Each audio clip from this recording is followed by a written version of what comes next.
Ever had your electric scooter power up perfectly, only to find it refuses to move an inch? It's frustrating, right? But don't worry, because in this video we're going to dive deep into the top 5 reasons why this happens, and most importantly, how you can fix it yourself.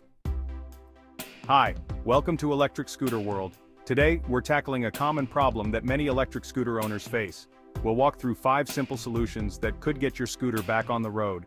If you follow these steps, you'll likely be riding again in no time, so make sure you don't miss any step and watch till the end.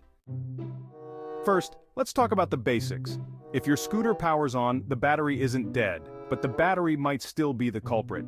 A low charge or a dying battery can have just enough juice to power up the electronics but not the motor.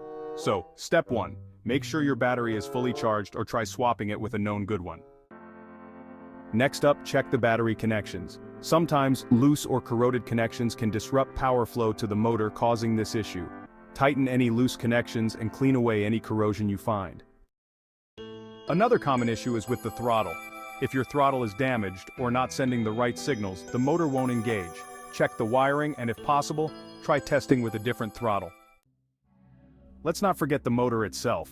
Worn out brushes, a blown fuse, or a short in the wiring can all lead to a motor that won't start. If you're comfortable with DIY repairs, open up the motor housing and look for any signs of damage. Otherwise, a trip to a professional might be necessary. Some scooters also have diagnostic apps or error codes displayed on the dashboard. If yours does, use it. These can give you clues about what's wrong and save you a ton of guesswork.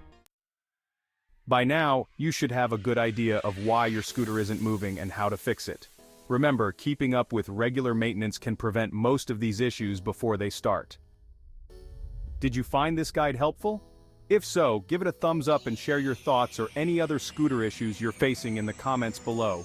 And don't forget to subscribe for more handy tips and guides like this one. Until next time, happy riding!